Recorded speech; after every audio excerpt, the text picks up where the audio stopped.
High, আমি পূজা। তোমাদেরকে বলেছিলাম না 2026-এ আমার নতুন কোনো রেজলিউশন নেই। সত্যিই নেই, কারণ 25-এরটাই কিছু কমপ্লিট করে উঠতে পারিনি এবং সেই কারণে এক্সপেক্টও করি না যে 26-এ কোনো কিছু আমি কমপ্লিট করে উঠতে পারবো। বাট হ্যাঁ, একটা রিল আমি অনেক দিন ধরে দেখছি যেটা খুব ভাইরাল। সেই রিলটাতে দেখাচ্ছে যে 2026-এ যে আমাকে ভালোবাসবে আমি তাকে ভালোবাসবো, যে আমাকে কেয়ার করবে আমি তাকে কেয়ার করব। ঘন্টা তোমাকে কেউ কেয়ার করবে, ওপাশেও যেই লোকটা সেম আছে সেও নিশ্চয়ই ওই রিলটা দেখে সেটাই ভাবছে যে তাকে যে ভালোবাসবে সেও তাকে ভালোবাসবে। বাট এই ভাবাভাবি করতে করতেই 2026 চলে যাবে। সেই জন্য সেই ভাবনা চিন্তার বাইরে আমি ঢুকছি না ভেতরে। কী হবে ভেবে এত, যেটা হওয়ার সেটাই হবে। এবং আমি আমার লাইফে কারোর জন্য সেরকম কিছু আছে করতেই পারিনি, আমার জন্য কেন কেউ কিছু করতে হবে? আমি এক্সপেক্টও করি না কেউ কিছু করবে। যাই হোক, এই যে সকালবেলা এদেরকে দেখে মনটা ভালো হয়ে গেল, দেখো দোলনা দুলছে। আমার কিন্তু এই খালি সিটটায় গিয়ে বসতে মন চাইছে, বাট কী করব, স্কুলে জব করি, মনকে কন্ট্রোল করে বেরিয়ে পড়লাম কাজে। আবার সেই একই রাস্তা দিয়ে যাচ্ছি। আজকে এত ঠান্ডা, মনে হচ্ছে কাঞ্চনজঙ্ঘার দর্শন পেয়েই যাব। হঠাৎ করে ভাই কলকাতাতে এত ঠান্ডা কোথা থেকে চলে আসলো? আর কেনই বা আসলো? আরেকটু হলো স্নোফল হচ্ছিল। আজকে সকাল থেকেই ওয়েদারটা এরকম মেঘলা মেঘলা করে আছে, তবুও তো কাজ তো করতেই হবে। কাজ না করলে টাকা পাবো না, টাকা না করলে পেলে শখ পূরণ করতে পারবো না। যাই হোক, এবার যেই রাস্তাটা আগের দিন আমরা গেছিলাম না সুন্দরবনের ওই জেটিঘাটের দিকে, সেই রাস্তাটা দিয়েই আবার আজকে যাচ্ছি কাজে। দেখো, কাজ তো করতেই হবে, কাজ না করলে কোনো কিছু অপশান নেই। আরেকটা কথা কি বলছিলাম, যে আজকে একটা জিনিস আমি দেখছিলাম যে মানুষের বাড়িতে দুটো ঘড়ি থাকে। দুটো ঘড়িতে ধরো কোনো ঘড়িটা খারাপ হয়ে গেল, কোনো ঘড়িটা ঠিক। বাট কোন ঘড়িটা ঠিক কোনটা খারাপ হয়ে গেল, হয়তো তুমি ঘুম থেকে উঠে দেখছো কোনোটাই বাজে 10টা 20, কোনোটাই বাজে 11টা 20। তুমি কি করে জানবে তুমি কখন ঘুম থেকে উঠেছো? আসলে তার কোনো নিয়মই নেই, কোনো মাত্রায় নেই। সবই হচ্ছে বিশ্বাস। তুমি যদি বিশ্বাস করো যে 11টা 20 ঘড়িটা ঠিক, তার মানে সেটাই ঠিক। তো বিশ্বাস না থাকলে লাইফে কিছুই হবে না। যাই হোক, অনেকটা জ্ঞান দিয়ে দিলাম। সকালবেলা চা খেতে দাঁড়িয়েছি, আর এই যে একটু চিড়ে ভাজা খাচ্ছি। এই খেয়েই আমার সকালে ব্রেকফাস্ট হয়ে গেছে। এত সময় পাচ্ছি না যে দাঁড়িয়ে কিছু খাবো। এবার লাঞ্চের টাইম হয়ে গেছে। এরপরে না আমরা ওই যে সুন্দরবনের যে মেলাটা হয়েছিল আগের দিন, তোমাদেরকে প্রমিস করেছিলাম সেই মেলাটায় যাব। এখানে দেখো হাতের কাজ করছে, শাড়িতে হাতের কাজ করছে। আমরা একটা গ্রামের রাস্তা দিয়ে যাচ্ছিলাম, এটা হচ্ছে মাতলা নদী। মাতলা নদীর পাশ দিয়ে যাচ্ছিলাম, সেখানে যেতে যেতে এই দৃশ্যটা দেখেছিলাম। এত সুন্দর জায়গাটা বলে বোঝানো যাবে না। এবং এখানে আমরা গাড়িটা দাঁড় করিয়ে একটু নামলাম, যেহেতু এত সুন্দর দৃশ্য সচরাচর দেখা যায় না, আমাদের কলকাতাতে তো দেখাই যায় না। নেহাতে গ্রামে একটু কাজ করতে আসি, আমাদের যেহেতু এখানে একটা ব্রাঞ্চ আছে, ক্যানিংয়ে স্কুল আছে, সেখানে কাজ করতে আসি এবং সেই সূত্রেই এদিক ওদিক বিভিন্ন ভালো ভালো জায়গায় আমাদের চোখে পড়ে।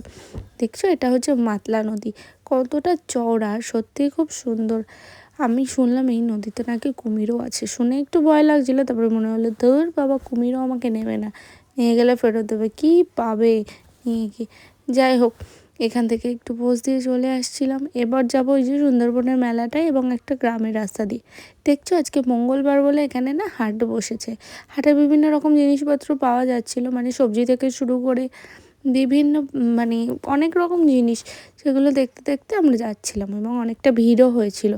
এখানকার মানুষের জীবিকা বলতে ওই চাষবাস আর মাছ ধরা। সত্যি মানুষ কত কষ্ট করে লাইফস্টাইল কাটায় না।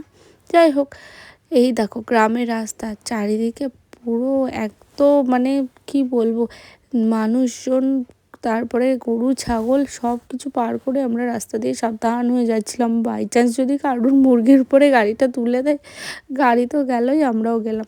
কথা বলতে বলতে চলে এসেছি সুন্দরবনের সেই মেলাটায়। দেখো, আগের দিন দোকানগুলো সাজাচ্ছিলো, আজকে সাজানো কমপ্লিট হয়ে গেছে।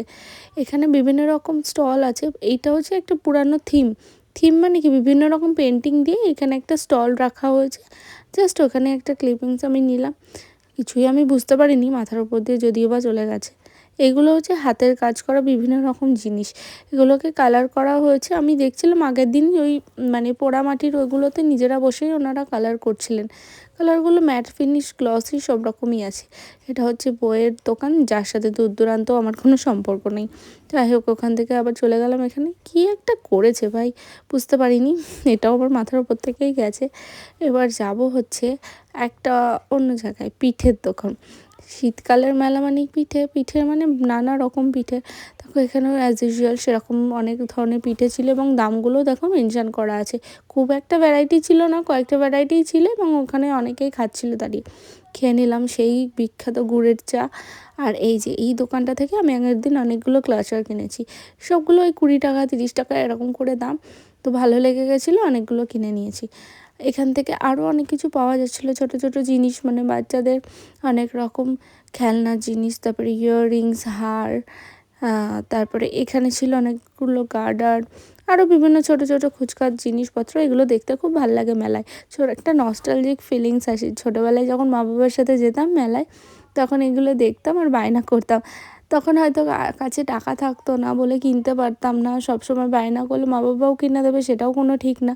আর এখন দেখো পকেটে টাকা আছে কিন্তু সেই ইমোশনটাই আর মানুষের মধ্যে নেই। যাই হোক, একটা দোকান ছিল, এখানেও সেম জিনিস, ওইগুলো ক্লাচার আরও ছোটো ছোটো জিনিসপত্র পাওয়া যাচ্ছিলো। এই দোকানগুলো না মেলায় অনেকগুলো ভর্তি ছিল এবং সেখান থেকে মানে আমি ওই কয়েকটা ক্লাচার ছাড়া আর কিছুই কিনিনি। এগুলো হচ্ছে আবার কাচের সেই কাপ, চীনামাটির কাপ, প্লেট, বাটি, ওগুলোর দোকান ছিল। অবভিয়াসলি মেলা মানে ওগুলো থাকবেই, এখানেও তাই সেম দোকানই অনেকগুলো আছে। এইটা না মেলার পিছন দিকটা, এবং আমি আগের দিন বলেছিলাম না এটা নাকি বাঁধ দিয়ে, বাঁধের উপর মেলাটা করা হয়। আর তোমরা ভাবতে পারবে না চূড়ান্ত লেভেলের ঠান্ডা ওখানে, মানে ঠান্ডা মানে কি শুধু বরফ পড়া বাকি আছে, বাদ বাকি মানে ভীষণই ঠান্ডা। এই যে চলে এসেছি কাচের চুড়ির দোকান। ভাই সেই বলিউডের হিরোইনগুলো হয় না সুন্দর সুন্দর সেজে সেজে কাচের চুড়ি পরে সারাদিন বাড়িতে ঘুরে বেড়াতো, সেই দেখে এরকমই ফিলিংস হচ্ছিলো। আমার খুব একটা পছন্দ না কাচের চুড়ি, জানি এটা শুনে অনেকে ভাববে মেয়ে হয়ে আবার কাচের চুড়ি পছন্দ না, হতেই পারে, এটা যার যার পার্সোনাল চয়েস। এই যে এটা একটা ফুলের দোকান, আবার সেই বইয়ের দোকান যার সাথে দূর দূরান্ত আবার কোনো সম্পর্ক নেই। আচ্ছা, এইগুলো হচ্ছে হ্যান্ডমেড জুয়েলারি, বিভিন্ন রকম ইয়াররিংস, হার, সব কিছু আছে। এই যে যেই ইয়াররিংসগুলো তোমরা দেখছো এগুলো 50 রুপিস করে পার পিস, মানে যেটাই নেবে 50 রুপিস। অনেক কালেকশন ছিল, খুব সুন্দর সুন্দর কালেকশন ছিল। এবং এখানে আরেকটা দোকান আছে যেখানে হ্যান্ডমেড জুয়েলারি হয়। এই যে বলতে বলতে চলে এসেছি, এখানে বিভিন্ন রকম হ্যান্ডমেড জুয়েলারি, এই যে চুড়িগুলো, হারগুলো, এগুলো এরা হাতে বানিয়েছে। ভাই মানুষের মধ্যে কুটকে ট্যালেন্ট ভরা। আমি মাঝে মধ্যে ভাবি এরা এত ট্যালেন্ট নিয়ে কী করে থাকে রাতে। ভাই আমার তো হাতে একটা সুতো পরাতে গেলেও সেটা বেঁকে যায়, এদের মধ্যে এত ট্যালেন্ট কোথার থেকে আসে কে জানে। হারগুলো দেখছো, হারগুলো বা এই কানেরগুলো সবগুলোই কিন্তু আলাদা আলাদা মেটেরিয়াল দিয়ে একসাথে তৈরি করেছে। প্লাস এই দেখো ওখানে বসে চুড়ি বানাচ্ছে, বলছিলাম না এতক্ষণ ধরে মানুষের মধ্যে কুটকে ট্যালেন্ট ভরা আছে, আর আমি একটা সুতোও পরাতে পারি না। যাই হোক, এই ভিডিওটা যদি আমার মা দেখে আমাকে আরও 10টা কথা শোনাবে, যেটা শুনে আমি ট্রমাটাইজ হয়ে যাব। আচ্ছা, এইগুলো হচ্ছে হ্যান্ডমেড বিভিন্ন রকম পোড়ামাটির তৈরি জিনিস, যেগুলো কালার করে রেখেছে। এখানেও সেই ফুলের দোকান। আসলে এত দূর আসবো বলে কিছুই কিনে আনতে পারিনি, এগুলো কে ক্যারি করবে ভাই, আমি এত দূর ক্যারি করে করে এগুলো আনতে পারবো না। তো কিছু ভিডিও নিলাম, ভিডিও নিয়ে আর মেলাটা ঘুরলাম মনের মতন করে।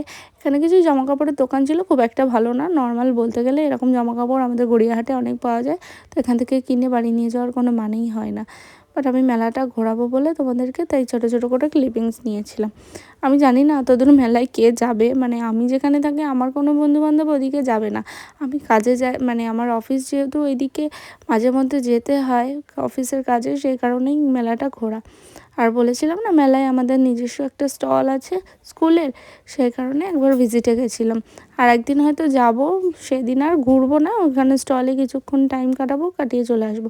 একটা ব্যাগের দোকান ছিল, ভাই মনে হচ্ছিল বিশ্বাস করো রাস্তার পাশ থেকে কুড়িয়ে ফেলা ব্যাগগুলো এখানে এনে একসাথে জমা করে 50 টাকা করে বিক্রি করছে।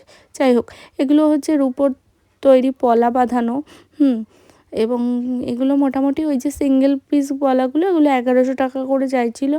আর এইগুলো জোড়া পলাগুলো ওই 2000, 2500, 3000 এরকম বিভিন্ন রকম রেটের আছে। দেখছো সবাই কেমন জম্বির মতো আমার দিকে তাকিয়ে আছে, ভাবছি এ কী করছে, কিনলো না তো কিছুই, ফালতু ভিডিও করে চলে গেল আমাদের দোকান থেকে। আর এখানে কিছু কাপলেটস আর ওই সেম একই দোকান।